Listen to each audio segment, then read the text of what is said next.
Perkenalkan, saya Yosefina Triaviani Sukanto, NIM 1709010052. Dalam video ini, saya akan mempresentasikan tugas kesehatan masyarakat veteriner dengan judul Kesiagaan Darurat, Pemberantasan Wabah Zoonosis dan Partisipasi Masyarakat.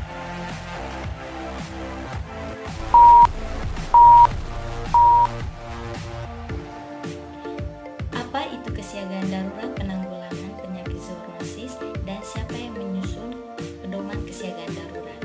Jadi, kesiagaan darurat merupakan kegiatan penyusunan kebijakan, sistem pedoman, rencana dan prosedur, serta identifikasi sumber daya yang diperlukan untuk mengelola respon yang efektif dan tepat waktu dalam menangani keadaan darurat penyakit hewan.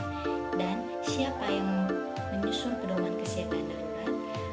Berdasarkan pasal 74 ayat 2 dan Peraturan Pemerintah Republik Indonesia Nomor 95 Tahun 2012 menyatakan bahwa pedoman kesiagaan darurat disusun bersama menteri yang menyelenggarakan urusan pemerintah, terlebih khusus di bidang kesehatan, konservasi sumber daya alam hayati, perikanan dan kelautan, serta institusi terkait.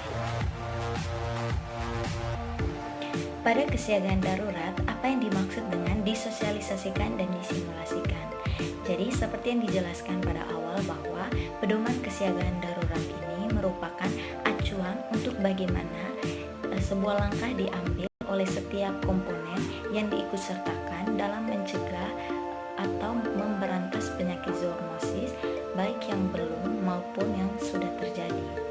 Jadi disosialisasikan artinya di sini bahwa menyampaikan kepada setiap komponen tentang langkah siap siaga darurat dalam menghadapi penyakit zoonosis. Sedangkan disimulasikan dalam pedoman kesiagaan darurat itu artinya menerapkan kepada pihak yang akan berada langsung di lapangan seperti pekerja otoritas veteriner atau masyarakat yang terpilih sebagai kader, pemantau dan tindakan pengendalian penyakit zoonosis dalam masyarakat.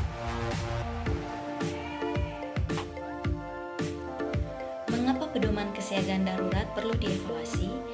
Kita tahu bahwa pedoman kesiagaan darurat ini merupakan acuan kepentingan bersama bagi semua sektor yang sifatnya urgen.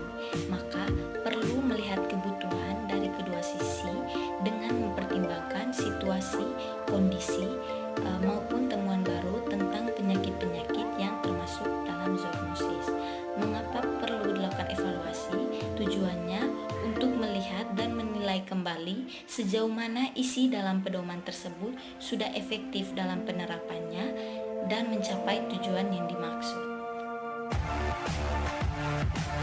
Siapa yang memberikan pernyataan atau pengumuman terkait wabah zoonosis pada suatu daerah?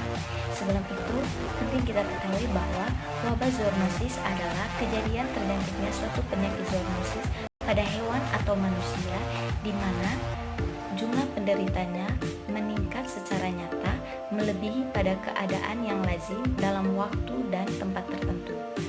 Jadi berdasarkan pasal 76 ayat 4 dan Peraturan Pemerintah Republik Indonesia Nomor 95 Tahun 2012 menyatakan bahwa pernyataan wabah zoonosis harus diumumkan oleh Menteri, Gubernur, Bupati atau Wali Kota sesuai dengan kewenangannya kepada masyarakat. Pemberantasan wabah zoonosis dilakukan oleh otoritas veteriner. Siapakah pihak otoritas veteriner dan jelaskan syarat dan wewenang seorang otoritas veteriner. Pihak otoritas veteriner merupakan kelembagaan yang dibentuk oleh pemerintah yang mengambil keputusan tertinggi yang bersifat teknis kesehatan hewan dengan melibatkan keprofesionalan dokter hewan dan dengan mengerahkan semua kemampuan profesi, mulai dari mengidentifikasi masalah, menentukan kebijakan, mengkoordinasikan pelaksanaan kebijakan, sampai dengan mengendalikan teknis operasional di lapangan. Jadi, otoritas veteriner itu dipimpin oleh pejabat otoritas veteriner. Pejabat Otoritas Veteriner Nasional yaitu Direktur Jenderal Peternakan dan Kesehatan Hewan dan Direktur Kesehatan Hewan. Keduanya memiliki tanggung jawab teknis untuk menyiapkan dan mengelola keadaan darurat penyakit hewan. Pada bab 3 pasal 14 Permenta RI nomor 08 tahun 2009 untuk diangkat sebagai pejabat otoritas veteriner nasional harus memenuhi syarat sebagai berikut. Yang pertama, telah ditetapkan oleh menteri sebagai dokter hewan berwenang. Yang kedua, memiliki keahlian dan pengalaman di bidang kesehatan hewan, kesehatan masyarakat veteriner atau karantina hewan. Yang ketiga, menduduki jabatan paling rendah pimpinan tinggi pratama di bidang kesehatan hewan dan kesehatan masyarakat veteriner.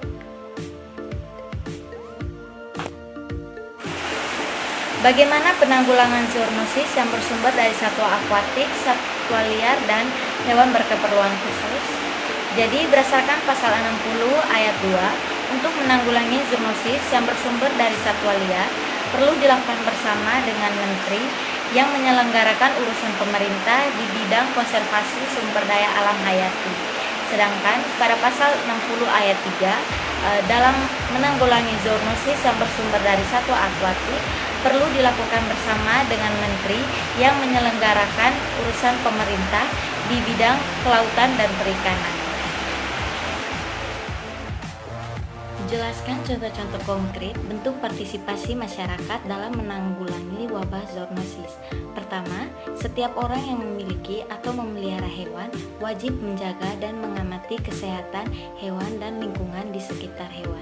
Yang kedua, setiap orang yang mengetahui terjadinya kasus zoonosis pada hewan maupun pada manusia wajib melaporkan kepada perangkat kelurahan atau desa, kecamatan, otoritas veteriner atau otoritas kesehatan setempat.